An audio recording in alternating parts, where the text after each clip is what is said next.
2025 OnePoint Association of Realtors All Candidates Provincial Election Breakfast. My name is Brett Novel, and I am the Guelph Provincial Representative of the OnePoint Association of Realtors, Government and External Relations Committee. Nice short time. May I request that you please silence your cell phones?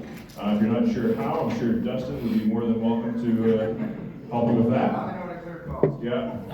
And I will let you know that if there are questions after we have completed, that there are tables at the back with brochures and so forth.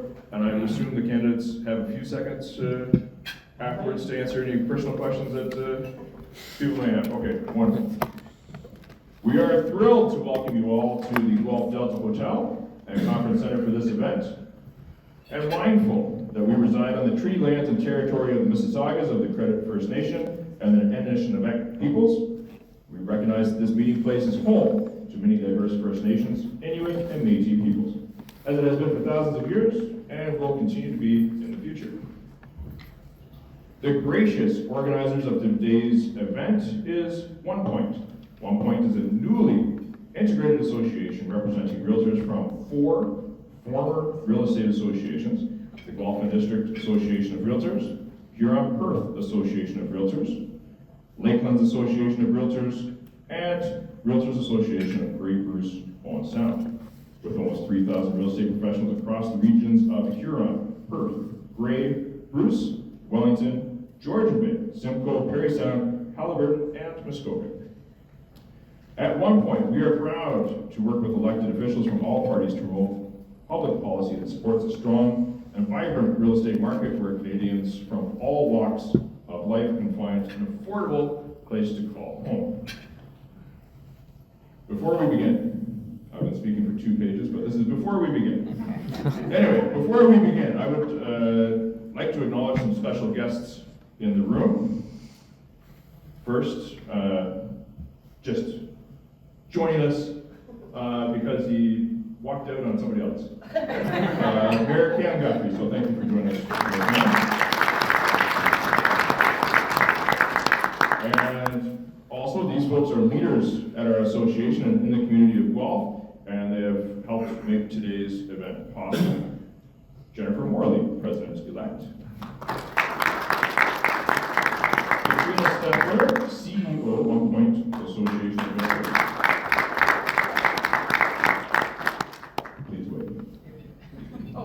Thank you.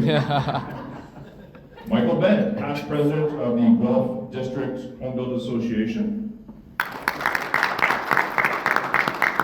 Ms. Young, CEO of the Guelph District Home Builders Association. And also on the OnePoint Government and External Relations Committee members, Amelia McCormack.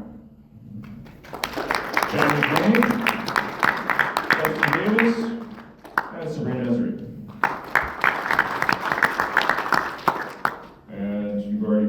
So I don't need to say please applause. Okay, good. Our candidate event today comes at a pivotal time in the history of our province. Not only are we in the final week of a provincial election campaign, we are also facing 2 significant challenges to the future of our community and our country. The Trump tariffs are a major threat to the Canadian economy and well-being of most of the people in this room. Navigating future negotiations and policy decisions to protect Ontario workers and businesses will be a major focus for all MPPs elected to the next Ontario Parliament. The second challenge we're facing is a historic housing affordability crisis. Today across this province and here in Guelph, young families are sitting down at kitchen tables, poring over their finances, trying to figure out if they will ever be able to afford a home. For the first time in our history, the Canadian dream of home ownership is in decline. Driven by a surge of demand, higher costs and red tape, home prices here in Guelph and right across Ontario have surged, while incomes and specifically take-home pay of Ontarians have not kept up. Unfortunately, the crisis is, in many respects, self-made. From high taxes on housing to endless bureaucracy and red tape, Ontario has become one of the most difficult places in Canada to build a home. While provinces like Alberta and Quebec are seeing significant increases in new housing starts, Ontario is not. In fact, housing starts are predicted to decline in 2025, putting even more pressure on a housing market where demand continues to outstrip supply. It is in the face of these challenges that the people of Guelph are voting for the next MPP at Queen's Park. The next MPP for Guelph will be called on to help address these challenges and more in the months and years to come. So with that as our backdrop for our forum today, let's now begin. We are very lucky to be welcoming to our event today representatives for candidates running to be MPP for Guelph from all four parties that have seats in Ontario's legislature. They are in alphabetical order: Robert Cool, the Progressive Conservative Party of Ontario; Mike Schreiner, the Green Party of Ontario; Cameron Spence, the Ontario New Democratic Party; and Mustafa Zuberi, the Liberal Party of Ontario. Ladies and gentlemen, let's welcome our distinguished candidates.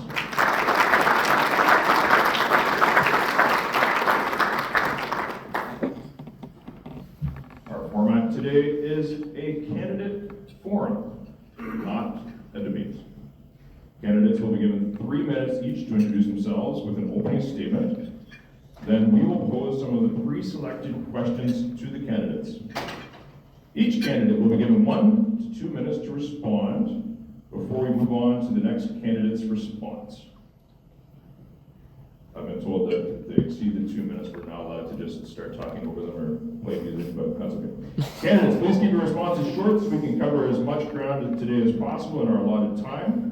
We will cover 3 major themes today: housing, Trump, tariffs, and the economy, and finally, healthcare. To close out the forum, we'll invite the candidates to offer a 2-minute closing statement. Finally, I would just like to remind all of our attendees in the audience today that this is a non-partisan, private event for members of the OnePoint Association of Realtors and invited guests only. If anyone disturbs or interrupts the candidates, they will be asked to leave the event. We are here in support of the democratic process and give all the candidates for MPP for Guelph the opportunity to share their vision for our community and our province. Okay, with that, let's hear from our candidates' opening statements. Each candidate will be given 3 minutes to make their opening statements from their seat at the table. At 3 minutes, it'll actually be Kelly and Karen will raise their hand to give a signal that time is up. Please endeavor to stay on or under the time allotted so we have lots of time for questions and answers. Let's get it going. Up first, again in alphabetical order, please welcome Ontario PC candidate Robert Cool.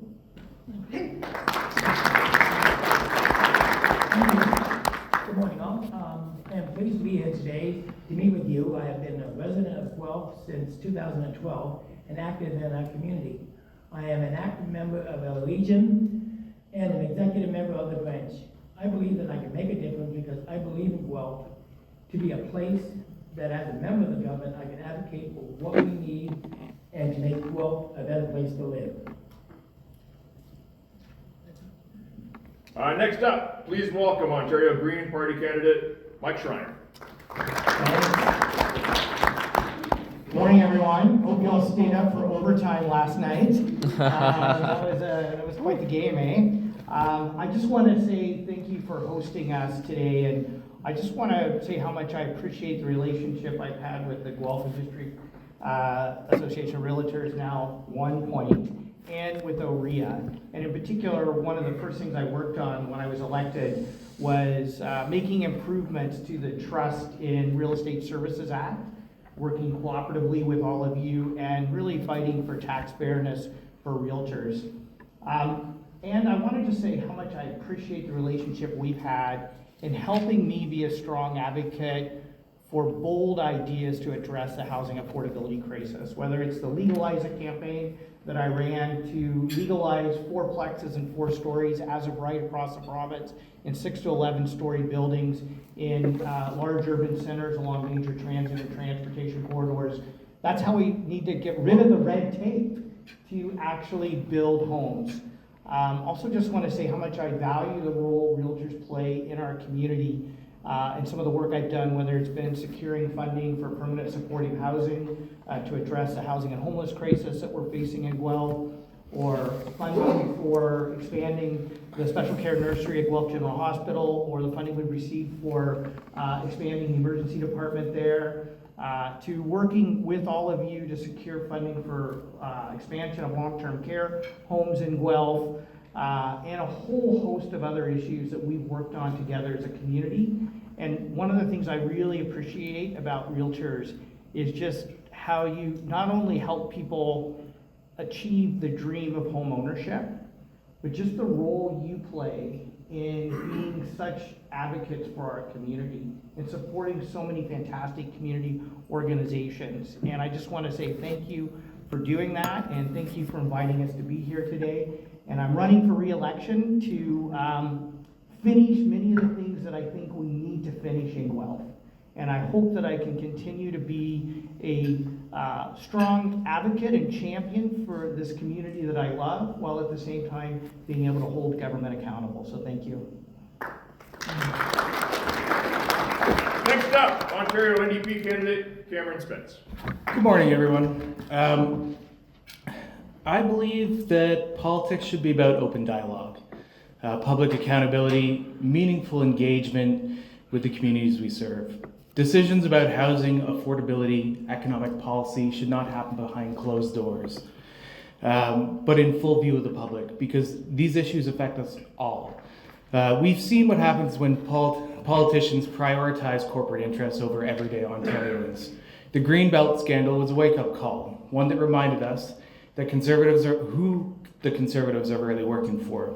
And now, here we are again, discussing housing policy without the voices of renters, young people, and working families in the room. Housing is a human right, not a commodity for speculation. That's the stance of the NDP.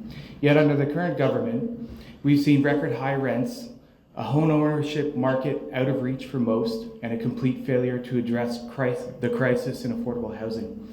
Instead of cutting deals with developers behind closed doors, we need bold policies that actually build affordable homes, deeply affordable homes, rein in speculation, and protect renters from skyrocketing costs. Housing shouldn't be a luxury, it should be a foundation for a strong, stable economy. The government talks about economic growth, but ignores the very people who make our economy function, workers. You can't build a strong economy without fair wages. You can't build a strong economy without healthy workers. We need leadership that invests in people, good jobs with fair pay, affordable childcare so parents can work, healthcare that keeps workers healthy, and a social safety net that prevents families from falling through the cracks. The question isn't whether Ontario can afford to invest in housing, healthcare, and workers. The question is, can we afford not to? The NDP is fighting for a future where the government serves the people, not corporations, where economic policies put workers first, where housing isn't a privilege but a right, and where decisions about our communities are made in the open, not behind closed doors. Guelph deserves better, Ontario deserves better, and that's exactly what I'm fighting for. Finally, please welcome Ontario Liberal Party candidate Mustafa Zuberi. Well, good morning, everyone. My name is Mustafa Zuberi, and thank you, OnePoint Realtor Group, and everyone for having me over today. My story begins in Guelph about 11 years ago when my family and I moved here with little next to nothing.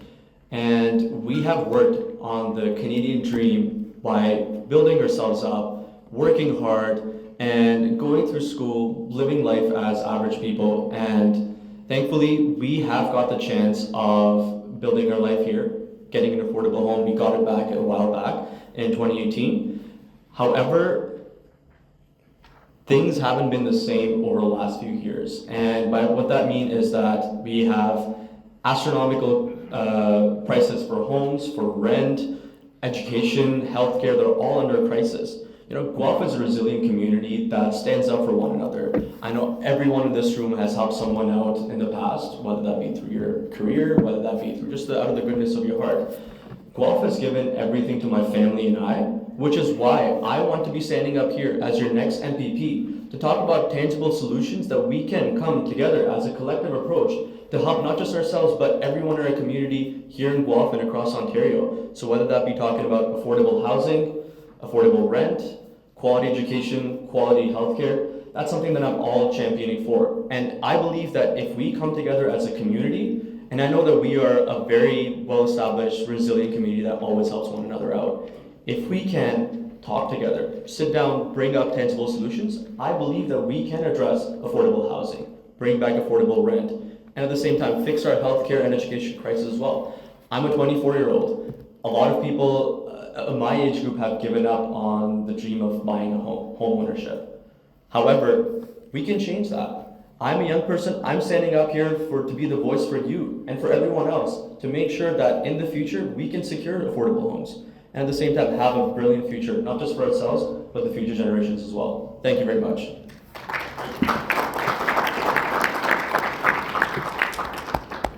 All right, as we go through the questions, each candidate will be given 2 minutes. I know candidate Spence was on board for my rock, paper, scissors, but we're going to go alphabetical instead. So let's start with housing. The first question is, over the next several years, the city of Guelph is expected to grow at a substantial rate, with many homes already desperately needed to keep up with demand and significant growth on the horizon. What will your party do to help increase housing supply? Candidate quote. No, you're gonna start. You're gonna start. Yeah, sorry. I apologize. No, that's okay. Thank you. Our government is investing over $190 billion over the next 10 years, including. Pardon me, sir. Thank you. Okay. Excuse me, including $26.2 billion in 2024-25 to build highways, transit, hospitals, LTC homes, schools, and other critical infrastructure necessary for keeping Ontario strong. Through the partnership with the federal government, $10.2 billion has been invested through the Investing in Canada Infrastructure Program. We realize that communities are facing critical infrastructure and rehabilitation needs, and we need to address the housing supply crisis and safety concerns with Ontario's gated infrastructure program. Thank you. Mr. Sharp.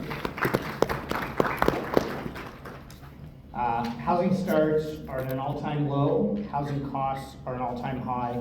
There's no city in Ontario where a full-time minimum wage worker can afford average monthly rent.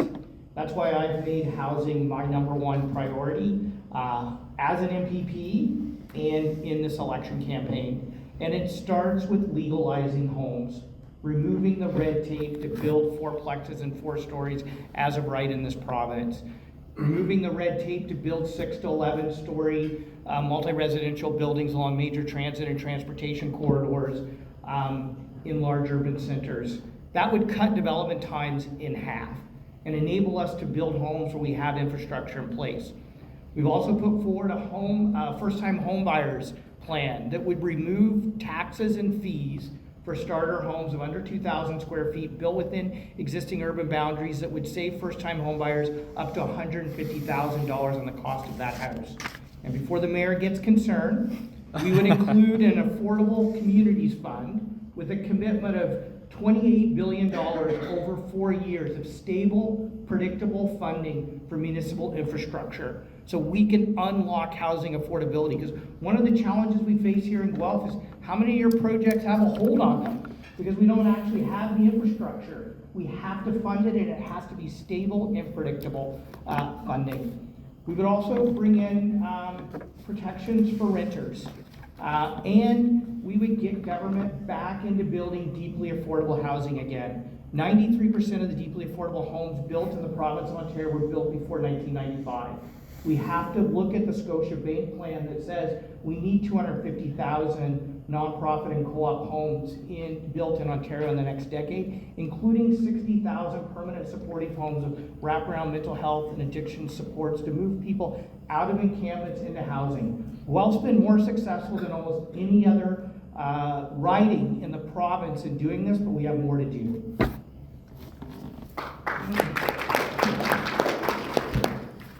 So the NDP wants to provide a new deal for municipalities. It is very difficult for Guelph to have to compete with other municipalities for funding, especially when we need water infrastructure and we need money for transit, and quite frankly, we need money to take care of our homeless population as well.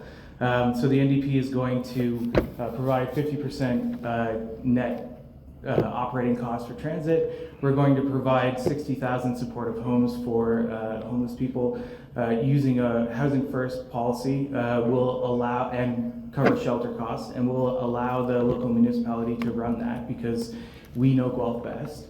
And that's going to help us, provide homes for the poorest people. But also, we're going to, legalize missing middle housing, like fourplexes. Many of the things that Mike has said, we think very closely alike. I think the biggest thing that we might do for me as a renter is introduce vacancy control on rental units. That would go a long way towards supporting affordable rents for people. And as I've been walking around and talking to people, I often find that you have a person who's living in a 3-bedroom apartment who's paying $1,500 a month, and they can't afford to leave that 3-bedroom apartment. So there's 2 vacant bedrooms, but they're not being used. So we do need to deal with that problem. Thank you.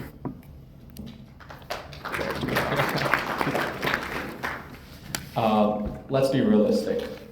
We have had a government that has thrown in billions and billions of dollars saying that they will meet their housing targets, but unfortunately, throughout Ontario, we're far behind our housing targets. Throwing money at a problem is not a tangible solution. Expecting it to be working out and having a fine solution at the end will not be the end solution for us.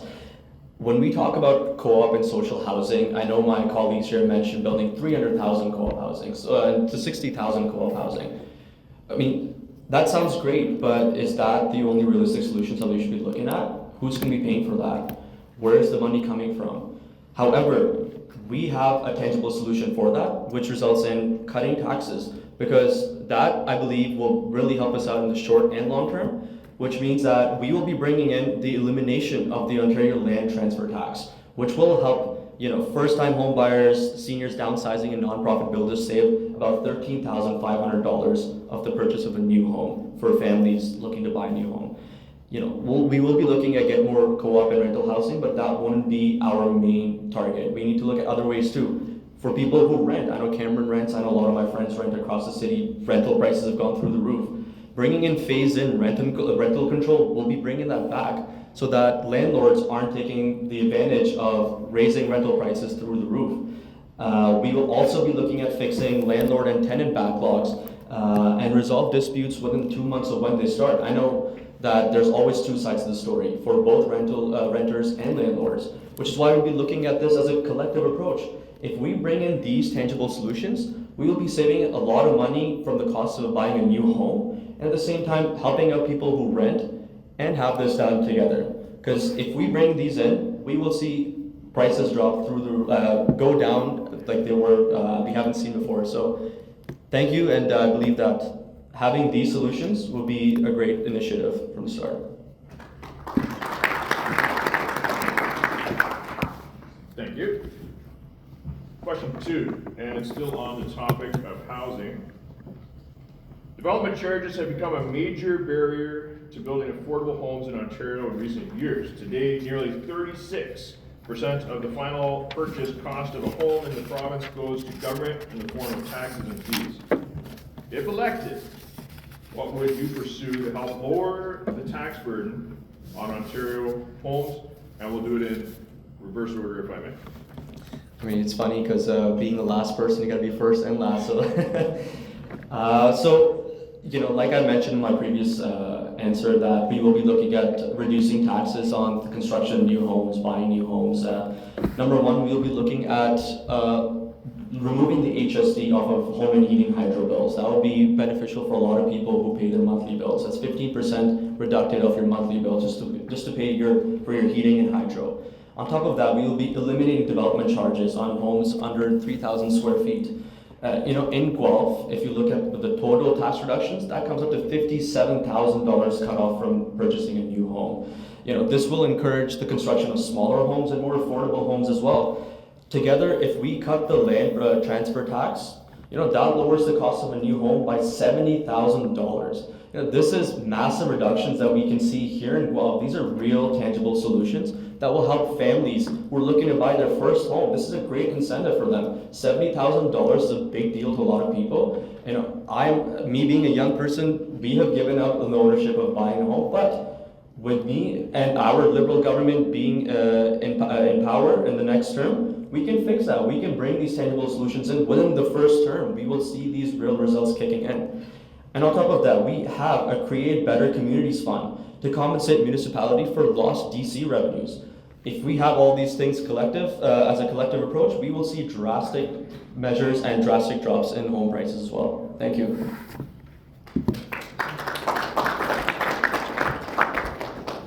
The way that I see the problem here is that many of these taxes and fees are creating revenue for municipalities, and if we don't increase funding for municipalities, we don't de-incentivize that behavior, right? So we really need to, like I said, restore provincial funding for transit, fully funded shelters, homeless programs, provide stable, dedicated infrastructure funding. So we can't have cities competing against each other for that funding. I hear what Mustafa's saying here about taking $70,000 off the cost of a house, but if rent is extremely high and you're making $70,000, your rent's $2,500, you're not having enough left over to save for a down payment, right? And that's a real difficult thing for families to be able to save in this economy with these conditions and with affordability being where it is. So in order for you guys to make sales to new homeowners, we really have to do things to make life more affordable for people and to support people through this difficult period with tariffs. Without doing that, our savings are going to dwindle, and we won't be able to make those down payments, or we'll have to wait for inheritance, which is not a great situation either. So, nope.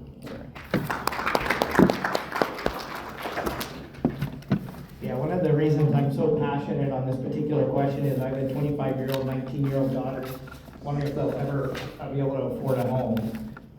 Still living, well, one of them's at university, the other one's still living at home, and full-time worker who almost makes as much money as I make as an MVP. But we have to create the incentives to kickstarting housing. We just have to do it.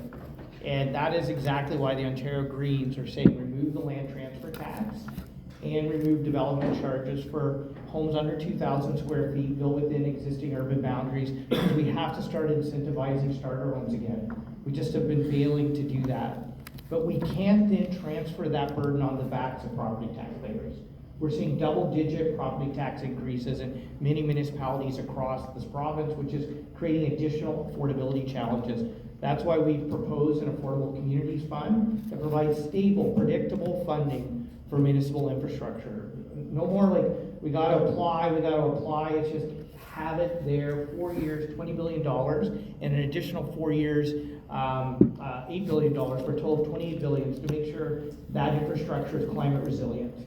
We saw the cost of the flooding that hit the GTA this summer, so we have to make sure we're building that infrastructure in a way that can withstand the changing climate that we're facing. I know I got the Premier upset with me because I opposed Bill 23's removal of development charges. And the reason I did that was because the government didn't replace that money, and it would have led to drastic property tax increases. You know what, we didn't even have development charges before 1989 because the province paid for that infrastructure. So I think we have to have the province back into doing that. And we also have to look at the province uploading things they downloaded onto municipalities, like shelter and housing costs. That should be uploaded back up to the province again. And we also need the province to step in and help fund 50% of transit costs, so we can take the burden off of property taxpayers and homeowners.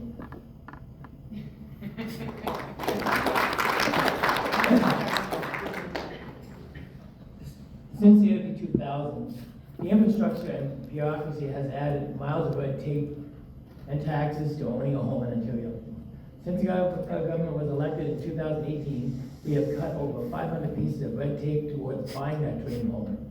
We have eliminated the municipal fees on affordable and nonprofit homes and led the church to remove the HST on purpose-built homes. I will continue to advocate for the reduction of these taxes and fees for the new buyers, so the dream home, so the dream of home ownership can live on. Thank you. All right, one final question under the category of housing. Home ownership has been part of the Canadian dream for nearly 100 years. For generations, that promise we made to young people was, if you worked hard, got a good education, and played by the rules, you could afford a home. Today, that promise is slipping. No matter how hard some of the young people work, they'll never be able to afford a home. At OnePoint, we believe that reversing that concerning trend will require real leadership at Queen's Park. So my question is, if elected, will you champion the dream of home ownership, and why? In your opinion, is that dream so important to Guelph, our province, and to Canada? And again, we'll start with candidate Guelph. Again, in 1959, my parents were expecting their fourth child. They had been renting their home off their cousin's family, and that family was looking to sell that home. My parents were offered to buy that home for $5,000. They went to the bank and they got that home. Every time my father would tell that story, you could see the pride in his face that he was a homeowner. They were now tax-paying homeowners. The only problem with that, though, was my twin sister and I were born in October of that year. 4 became 5. To this day, a family member still own that home. So yes, I am motivated to promote home ownership dream for the residents of Guelph, and like my parents, realize that dream.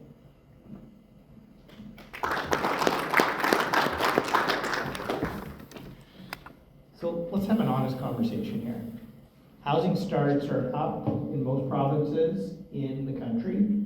They're at historic lows in Ontario. Something is broken in Ontario that isn't broken in other provinces. I think it's, with all due respect, I think it's because the Premier's been more focused on unlocking profits for a handful of wealthy land speculators than he has been unlocking supply of homes that people can afford in the communities they know and love, where they don't have to have long commutes or drive until they qualify for a mortgage. And that's exactly why I've been the leader at Queen's Park, to remove the red tape, to allow more housing choices with missing middle and gentle density housing. Right now in Ontario, too much of our housing is tall or sprawl. It's like 500 square foot boxes in the sky, or big mansions on the Greenbelt. Like, let's get back to building starter homes again. My first house cost $150,000. My kid can't even buy a house with a down payment of $150,000 right now. And so that's why I'm so passionate about saying we have to remove the red tape, we have to legalize housing, and we as a community have to stand up when there's pushback against it, because I hear it. I know the mayor hears it, but it's going to require leadership. And so, Bob, with all due respect to the Premier, when he said that, no, we're not going to legalize housing in this province, that was saying to young people, I don't care about generational fairness. I don't care about getting to yes and saying we're going to build homes. That's what we need. We as a community and a province have to say yes. We have to remove the taxes and fees on starter homes, and we actually have to start building homes and funding the infrastructure we need to unlock housing in this province, and that's going to require stable, predictable funding. I've been fighting for that. I'm going to keep fighting for that, and I hope we as a community are going to keep fighting to get to yes in Guelph.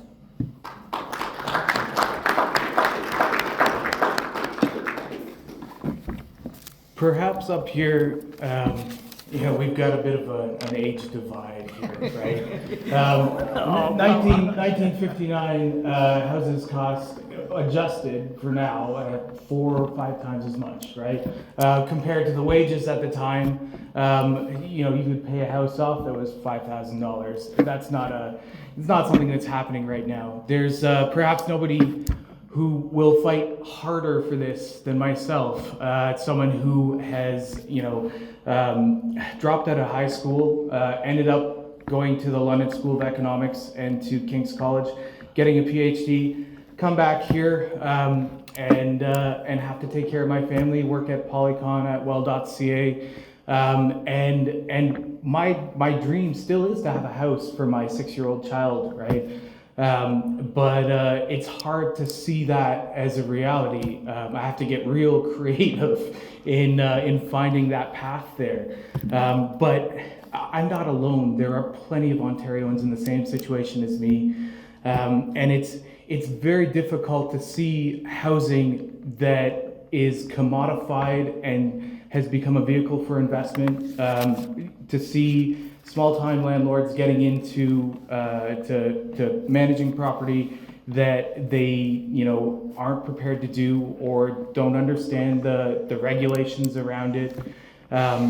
It's I hate to depress everybody, right? And let's face it, there's nobody up here who wants to say we're going to fix housing overnight, because if we do that, many of an entire generation of wealth will be lost, right? Because that means housing will be coming down.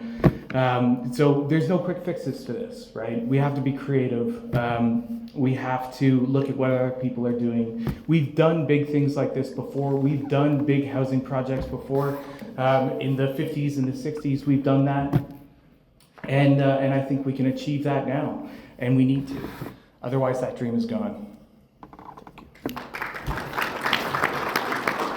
So the question is, will you champion homeownership? For someone like me my age, yes, of course. Yes, we will have to champion homeownership, because an entire generation of a first world country in a first world province has given up on the idea of owning a home. Make that make sense. This shouldn't be a problem in the first place.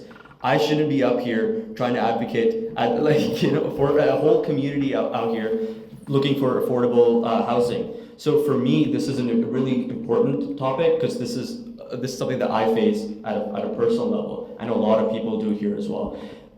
So number one, a lot of people have talked about we will do this, we will do that. I'm here to mention what's causing that and how we will fix that. So I believe that quality education and quality housing go hand in hand. The University of Guelph has faced massive reductions in funding. So in order to make that funding back, they've had to bring in thousands and thousands of local and international students here to Guelph. And what that does for you is bring in higher rental costs. So number one, we'll be bringing back the investments of the University of Guelph so that they don't need to bring in those thousands of students. And that will see an immediate reduction in rental prices. At the same time, like I've mentioned, bringing in the elimination of all these tax cuts, bringing incentives, cutting the red tape, building more homes, we will see a collective approach, and we will see prices go down on an average. Obviously, we're not here to talk about this doing it overnight, and it's not going to be a solution that we can solve overnight. But together, if we bring in these solutions, look at the causations of these issues, we will see a massive difference and a change, not just for myself, but for everyone here and all your future generations too. So to your question, yes, I will be championing for homeownership, because this is something that I deeply resonate with. I know a lot of people do too. So we will be looking at fixing this, and within the first term, we will see drastic changes.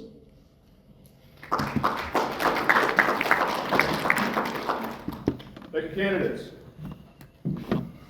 Certainly, if you've watched any news, and dominating my TikTok feed has been talk of the Trump tariffs.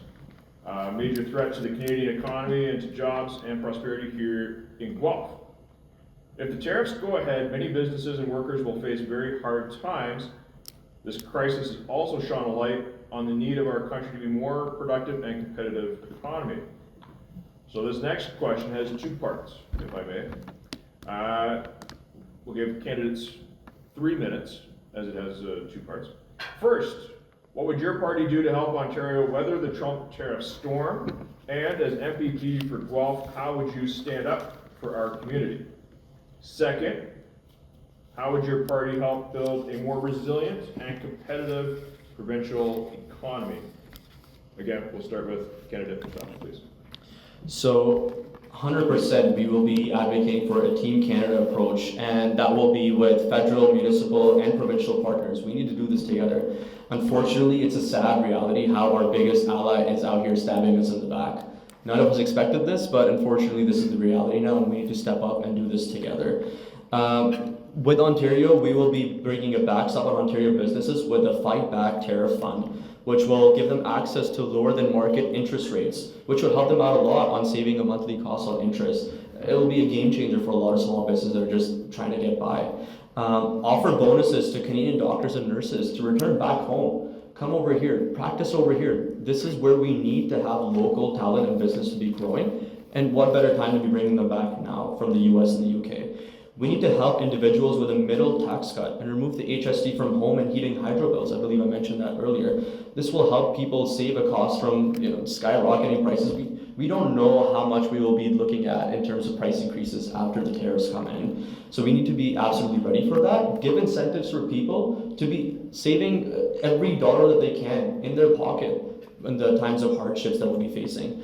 So unfortunately, Ontario can't introduce tariffs, that's a federal jurisdiction, but we can control how we spend our government money. For example, any infrastructure project in Ontario will be government funded use made with Ontario steel, non-American products, which will boost our local economy. We need to remove interprovincial trade barriers. I know that's a big topic for a lot of us.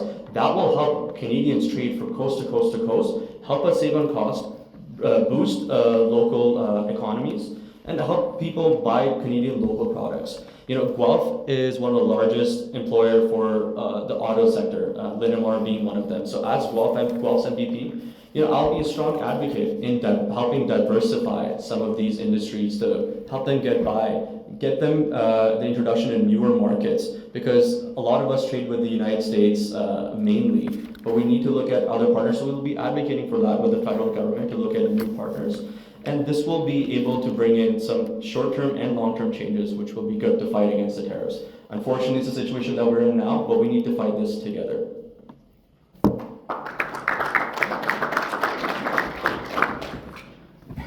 So, as someone who's worked in the auto plants here, you look down at the where everything's being shipped from, and you see Howell, Michigan, you see Sterling Heights, Michigan. You see all different parts of Ontario and Michigan, Ohio, all of these parts crossing it.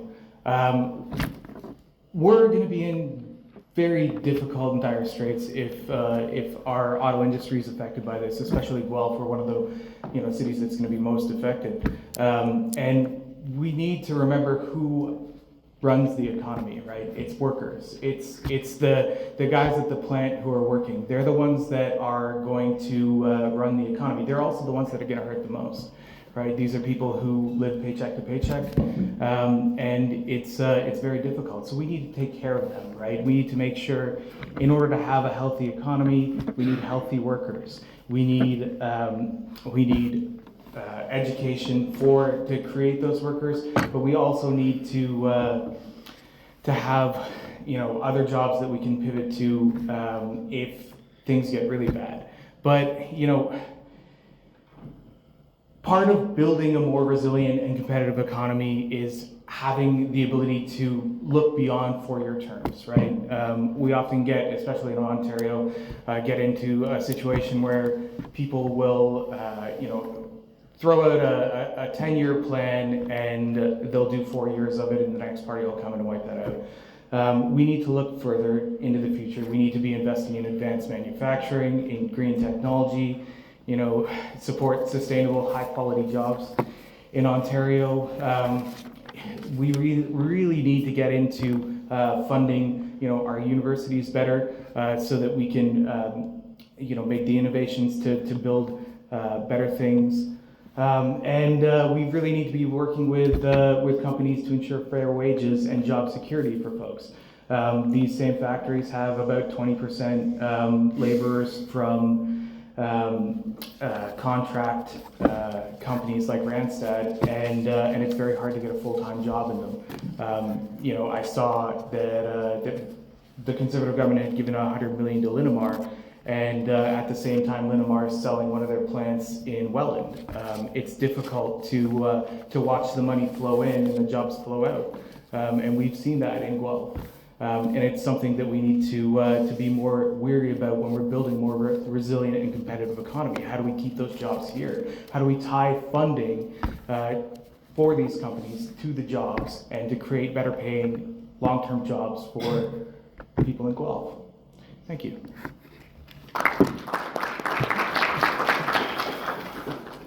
Yeah, so I said this when Trump was elected, and I continue to say it. Now more than ever, we need to be working across party lines, jurisdictional lines, and sectoral lines to show strength through unity to push back against Trump, which is one of the reasons I think it's ridiculous for having this $190 million election, when we actually should be working together to push back against Trump.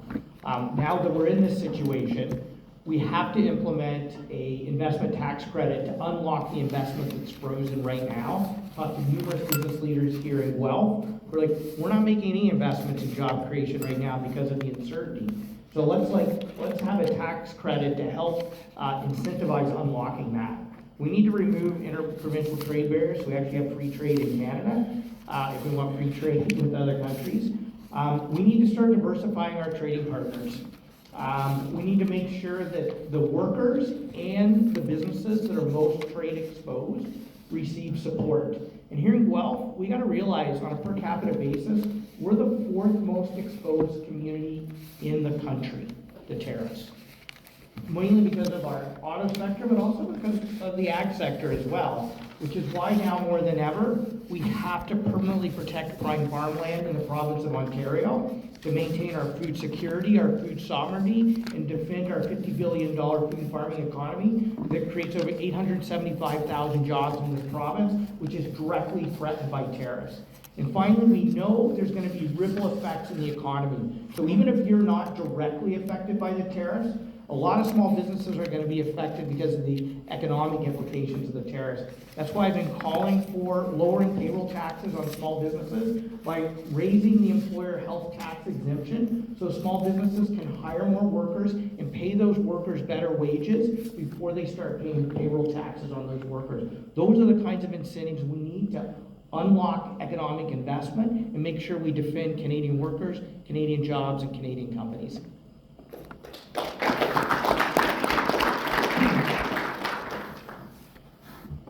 A premier has asked the Prime Minister to call an urgent meeting with the premiers to urge for the need for a Team Canada approach with an abundant supply of critical minerals and the world's leader in steel, aluminum, and in the future of nuclear energy.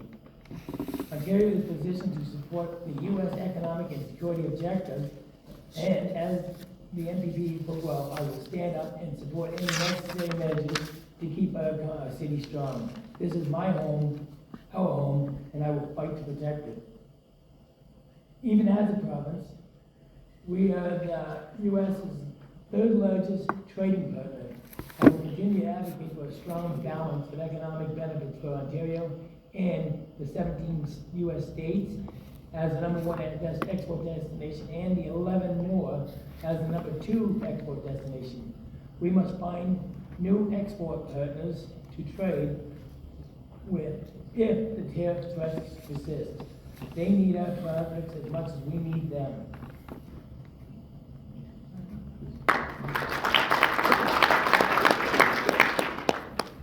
Thank you, candidates. All right, let's turn to healthcare. As the Ontario healthcare system is showing signs of strain, from the inability to get a family doctor to the mental health and addiction crisis, it's clear that the next government at Queen's Park will have a lot of work to do to improve health outcomes in our province. If elected, What would your party do to improve the state of our healthcare system, and how would those changes benefit Guelph? Candidate Cool. First, let me say that we can acknowledge that it has been a challenge to stay ahead of the growing challenges to provide quality healthcare in Ontario.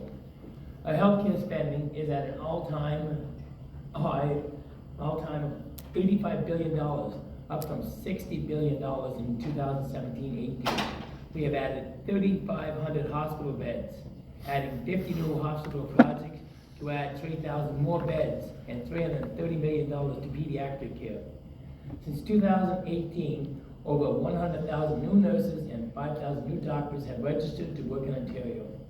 We are seeing results, and we added over 14,000 cataract surgeries, 97,000 hours of MRI, and 116,000 hours of CT scans. Previous to 2018, the government of the day fired 1,600 nurses, rose spending on healthcare and slashed physician services, and cut physiotherapy for senior citizens. My priority is to advocate for a new hospital for Guelph. With 157,000 residents and growing, we need a second hospital.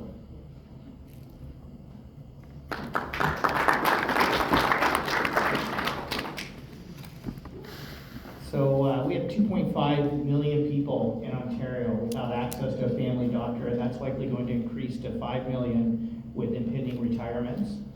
We have hospitals, particularly in rural communities, closing their emergency departments at unprecedented rates. We have hospitals in our region taking out lines of credit just to meet payroll.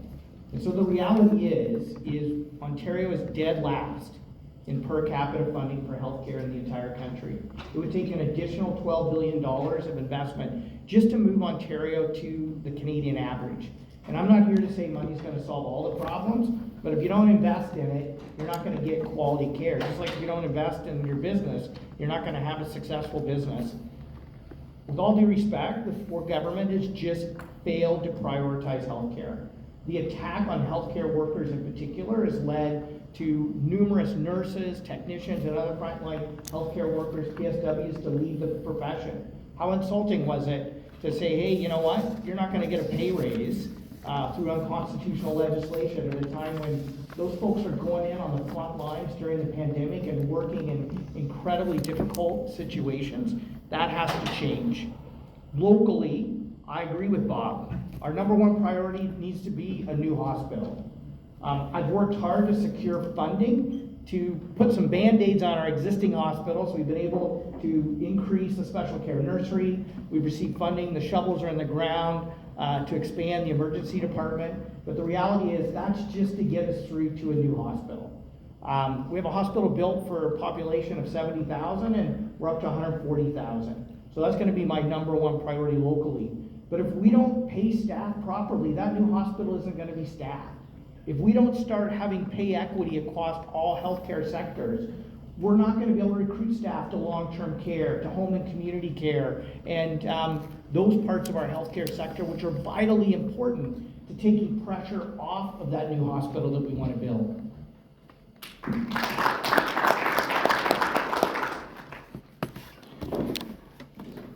So Robert said that we're seeing results. I haven't seen any results other than waiting 8 hours in the ER with my son. What we're seeing is a conservative government that is purposely underfunding and breaking healthcare in order to bring in privatization. Privatization that they've already started bringing in, which, by the way, I was talking to a doctor outside the hospital when I was there supporting the 39 PSWs who were laid off. And that doctor told me a story about a patient who was trying to get surgery, and they called the surgeon up, and the surgeon was working privately and wouldn't take the surgery, and the person had to be shipped to Hamilton in order to get the surgery. So those are the results that we're seeing. We're throwing a ton of money at healthcare because when we underfund it, it doesn't work. We're underfunding hospitals so much that they can't afford to pay nurses a living wage or pay nurses what they're worth. And so they're relying on nursing agencies, which we're paying $100 to $160 an hour. So yeah, of course we're paying more money for healthcare, but we're not getting the results. We need to properly fund healthcare. It will get cheaper, because when you can go in and go out and see a doctor and get the medication and the care that you deserve quickly, you're not paying down the road. If someone says, "Oh, I can't go to the ER, I'm having these pains and things, I'm just going to wait at home and I'll see my family doctor." It may be that they've had a stroke and that they're not doing very well, and that there's permanent damage because they didn't see a doctor quickly. So we're paying more for that person because the treatment becomes more intensive.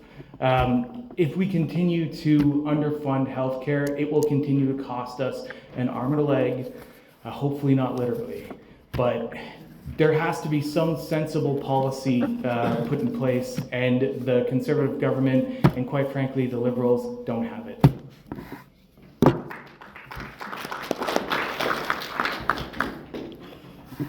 So, Mr. Cool, I have a lot of respect for you and the work that you've done for the community in Guelph, but it's kind of rich coming from a Conservative candidate talking about bettering healthcare when your government has actively worked on privatizing it and bringing it down to historic levels. Mr. Schreiner mentioned that we have the lowest capita funding for healthcare. We need to change that. We need to change that ASAP, because family doctors across Ontario are lessening in numbers and they are increasing. Across Northern Ontario, clinics are shutting down. We need to bring those back up. People need to drive 2 hours to go to see a family doctor. I'm one of the fortunate ones in Guelph to have a family doctor. I know a lot of people moving into Guelph don't have one. So we need to change that. Under the last Liberal government, we were the last ones to expand the Guelph General Hospital to what it is today. Mr. Schreiner, you've had 7 years and we haven't got much expansion on that part. On top of that, we need to get a new hospital, and alongside that, expanding and renovating the hospital that we currently have. The Conservative government has frozen salaries for doctors and nurses. We need to pay them a fair wage. That they're working hard. They're the ones who are protecting us and saving our lives. We need to pay them a fair wage. It doesn't make sense to pay them lower than a bus driver for a new family doctor or a nurse. They deserve the respect that they need. I can go on and on about this, but Guelph is an aging population. We need more long-term care at our hospitals. The Guelph General Hospital is operating at over 100% capacity right now. Make that make sense. With a Liberal MPP, we can get that investment into Guelph. We can pay the doctors, we can build a hospital, and we can renovate this. This will have to be another collective approach. I wish we had more time to talk about this. I'll be more than happy to talk about healthcare. I have waited in the hospital for 9 hours, just to be given a Tylenol at the end of my wait, saying that, yeah, take this Tylenol, it should be good to go home, and you'll be fine. That's not the healthcare that we deserve. We need better healthcare, and we need to do this collectively. And with the Liberal government, we will be expecting to get back that funding back up, so we can see Ontario's healthcare per capita go up and benefit our doctors and fix the healthcare system.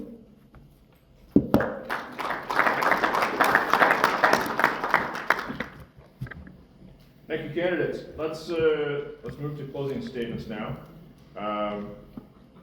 You'll be happy to know that Mayor Cam has left, so you can say whatever you want. We'll give each candidate 2 minutes for a closing statement. Candidates, this is your opportunity to make a final pitch to the voters in the room today about why they should cast their vote for you as Guelph MPP. We'll start reverse, alphabetically. Candidate Zubair.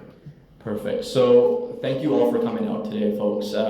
It's been a real pleasure and honor to be speaking in front of you today about the issues and problems that matter to us the most.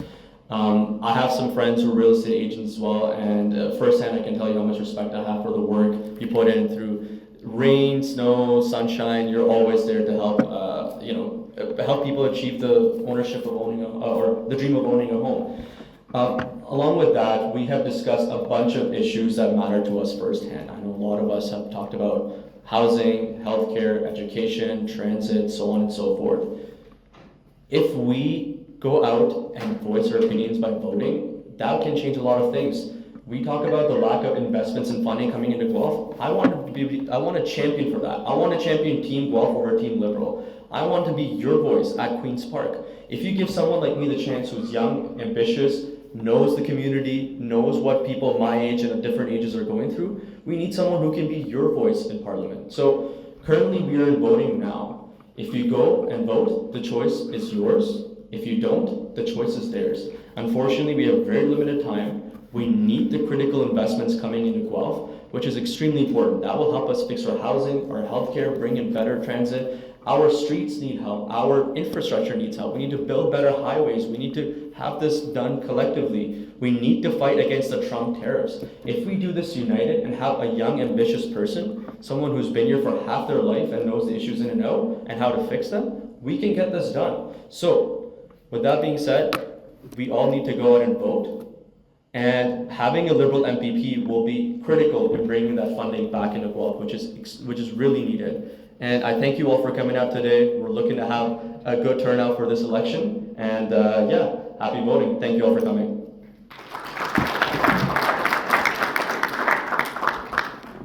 So I started this off by saying that I wish that the public could be here, that renters, tenants, that we could all be in the room together to talk about these things. And you know, I go door to door.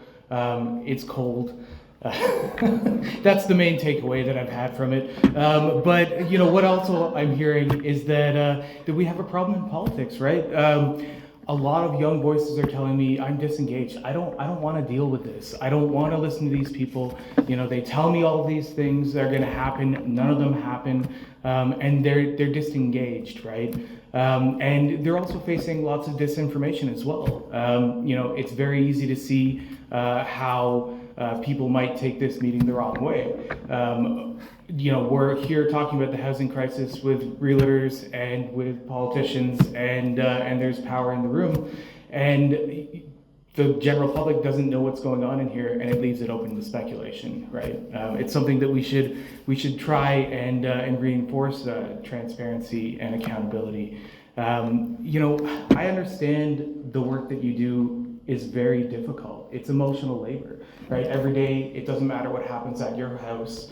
You have to put on a smiling face. You have to present yourself to the public in a way that, you know, that helps people feel comfortable in a home, helps people see themselves in a home. And it must be terribly disappointing to have to deal with someone who, you know, they have a family, they put in an offer on a house, and something falls apart, and they end up being very upset. And that's difficult to deal with. And what I want to see is more people in homes, right? More young people like me be able to afford homes. And I want to see you putting, you know, having an easier job, not having to put on that, you know, not having to deal with that disappointment. And I think we can do that with an NDP government, you know, asking the Liberals or the Conservatives to fix the problems that they've created in healthcare and housing, in funding municipalities. You know, it ends up being the definition of insanity because we're asking the same people who broke it to fix it. The NDP is a great choice right now. We have a great leader, and I hope to represent Guelph. Thank you very much. Yeah, so Brett, thanks for being the moderator. Thanks OnePoint for bringing us together today. Thank all of you for being here. This is democracy in action. It's one of the things I love about Guelph is how politically engaged this community is. I think I've been noted as somebody who's one of the most effective opposition members at Queen's Park in holding the government accountable, while at the same time being able to deliver for my riding. Whether it's funding for healthcare, for the hospital, long-term care, mental health care, University of Guelph to expand the veterinary program, getting long-term care beds here. The list goes on. And I think it's because I have a willingness to work across party lines to put people first. And that's exactly what, if I'm honored enough to be reelected, what I will continue to do at Queen's Park. My priorities are going to be fixing the housing crisis, getting the investments we need in healthcare, especially a new hospital, getting the investments in our education sector. We haven't talked about that today. $1,500 per student cut in K-12 education. Post-secondary education, which is critical to our community. University of Guelph, second largest employer. We have the lowest per capita funding for post-secondary in the country. It would take a $5 billion investment just to get us to the national average.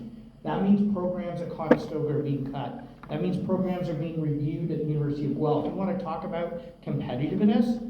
We need to be educating the workers of the future, and that's not going to happen if we continue to underfund post-secondary education. And the final one for me is to protecting our farmland and the people and places we love in Ontario.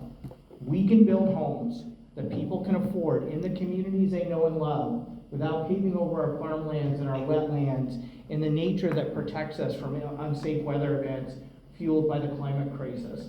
So I just want to say that I'm hoping I can work hard to earn your vote, earn your trust. The Ontario Greens are the only party that's put forward a fully costed platform, because I believe we need to be honest and transparent with you about what we want to do and how we're going to pay for it.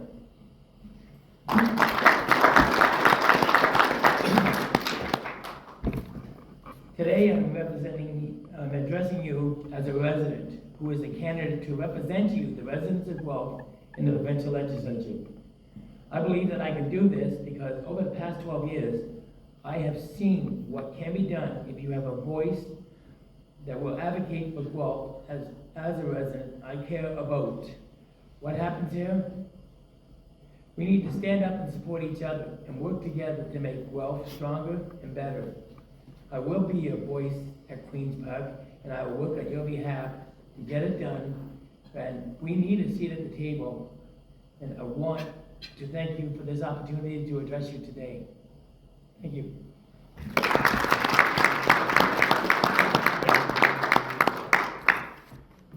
All right, thank you, candidates, for a very engaging discussion. The only correction I'll make is that I don't go out every day and put a smiley face on. I get told that all the time.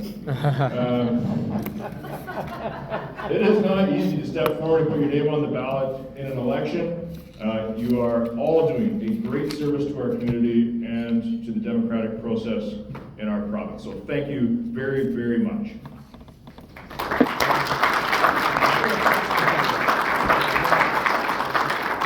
Not gonna lie, a little upset I didn't get to cut any of you off. That's fine.